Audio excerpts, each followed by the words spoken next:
Assalamu alейкум. Атым Санам. Атымды көптөр өзгөртүш керек дейт. Мусулманчылыкка дал келбейт дейт. Ушул тууралуу айтып кое аласызбы? Атымды өзгөртүшүм керекпи? Же кантип өзгөртсөм азан комат айтыш керекпи? Документтериме чейин өзгөртүш шартпы? Сураныч жооп берип коюңузчу. Биринчиден, Санам деген аттор жакшы эмес. Санам. Бул бутпараст айтат Санам депчи. Ал көпчүлүк айтканы эң туура. Алмаштырып коюңуз таксыр. Алмаштырып коюңуз. Андан документтердин баарын өзгөртсөң ал оңой эле. Азыр алхамдулилла технология өнүккөн, бир точка менен бардыгын эле өзгөртүп коет ал. Ошончо. Бирок азан коматтын айтканын кажети жок. Атыңыз өзгөргөндөн кийин мен атым ушу деп кое бериңиз. Кайерге кичине аз-маз айтасыз. Атыңызды өзгөрүлгөн айтканыңыз канча айтсаңыз ошончо сооп берилет. Жакшы ат коюңуз. Санам болбойт. Туура.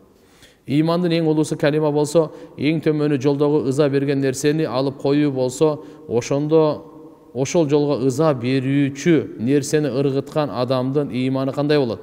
Анан ошол ыза берүүчү нерсени ыргыткан адамдарга катуу бир насаат айтып коюңузчу. Шаарларда бар жок мусор болуп жатат. Туура айтасыз. Иман өзүнүн ордуна жайгаша турган болсо, адамдын колундагы мусор яшикке түшүп калат да, көчөгө түшпөйт. Түшүнүктүүбү? Адамды ушу ыргытып аткан кайсы? Жоксо ошо семичке чаба башкасы эмне ыргытып атса, ар жерге туура эмес ыргытып атабы? Бул жүрөктөн келип атат да, жүрөк приказ берип атат, ыргыт ушул жерге деп атат да.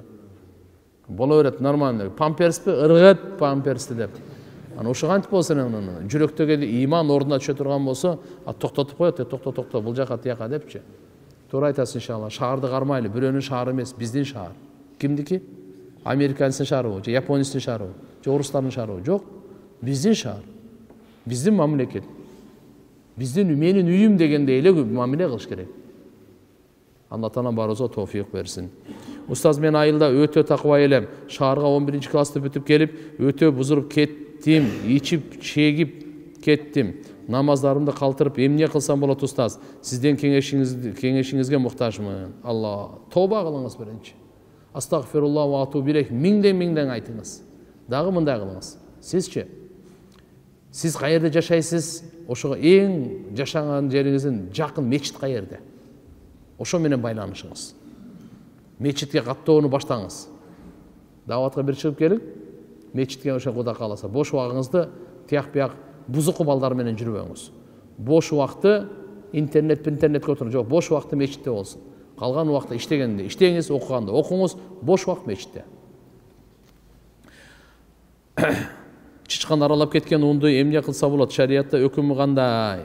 Чычкан аралап кеткен болсо, карап туруп, алардын бар чекесине терип эле, бардыгы кереги жок, үстүртөн кайсын аралаган болсо. Ошончо жерин алып, макулбу? Ошончо жерге тоокко бир чылап-булап нерсе берип койгула, ит-питке берип койгула. Ассаламу алейкум, кандайсыз? Бир эжеге карыз акча берген элем. Саңа айлыкта берем деп алды. Ошол бойдон 1,5 жыл болду. Бирок бергенге мүмкүнчүлүгү бар, сурасаң жок деп туруп алат. Эмне кылсак болот? Толук аркасынан укугуңузду, акыңызды талап кылганга акылуусуз сизчи. Этенен дайыма түнү күнү туруп алсаңыз дагы шарият боюнча күнөөкөр эмессиз. Акыңызды талап кылып атасыз. Этегинен кармап, жеңинен кармап бер эле бер. Болбосо ошол мыйзамдуу мамлекетте жашап атабыз, укуктуу мамлекетте жашап атабыз. Тиешелүү органдарга кайрылың дагы алганга аракет кылың. Жакшылык менен болбосо ошол мыйзам жол менен аласыз. Ассаламу алейкум, жыртылган масыны тигип, масх тартса болот? Жыртылган масыны тигип эле, аны ыргытып жүрбөш керек ал. Адына ыраазы эмес да, жакшы эле ал. Тигип койсо эле болду ал. Мындайда масы мынау путтун манжаларынын кичинекейлеринин үчөө бар го. Ошончо тешилип кала турган болсо, анда мас тарткан өтпөй калат. Ага чейин болсо өтө берет. Ошончо болуп калса жаштакай тигип коюңуз, кете берет мас. Ассаламу алейкум устаз, мен ата-энеме, өзүмө, балдарыма омега-1 балык майынын капсуласын алып ичейин дедик эле. Азыркы күндө Түштүк Корея жергесиндемин. Бул жакта Кореянын, Америка жана Канада өлкөсүнүн омега-3 балык майлары бар. Жана сапаты аябай жакшы, бирок омега-3 капсуласынын составына чочконун желатини аралашат экен. Ушул омега-3'тү алып ичсек болобу? Кыргызстанда омега-3 балык майы бар, бирок сапаты начар. мени ойлондурган нерсе омега-3-түн капсуласынын составына чочкон желатини кандайдыр бир өлчөмдө аралашат экен. Ошол омега-3-тү ден соолук үчүн алып ичсек болобу? Караңыз, эгер андык ошонун курамында чочконун желатини, чочконун эмеси боло турган болсо, анда болбойт. Башкасын эле колдонуңуз. Шифа Алладан. Менин кызым көзү жакшы көрбөйт. Докторлар 18 жашка жеткенде операция кылабыз дешти. Мен өзүмдүн кызыма өзүм садака бере аламбы? Акчамдын бир бөлүгүн садака деп кызымдын операциясына акча чогулта берсем деп ойлодум эле. Садака башкага гана берилиш керекпи же? Жок. Сиз өзүңүздүн кызыңызга садакага ушундай, тим более операция топтогонуңуз улуу садака. Кичинекей эмес. Өтө чоң садака, өтө чоң сооп аласыз. Пайгамбар саллаллаху алейхи ва саллям айткан, бир динар. Бир динар демейли, бир сом деп коеюн, бир динар.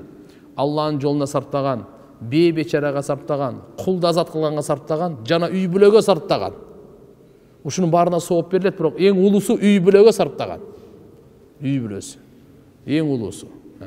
Ассаламу алейкум устаз. Зикир чалып хадия кылса болобу? Болот.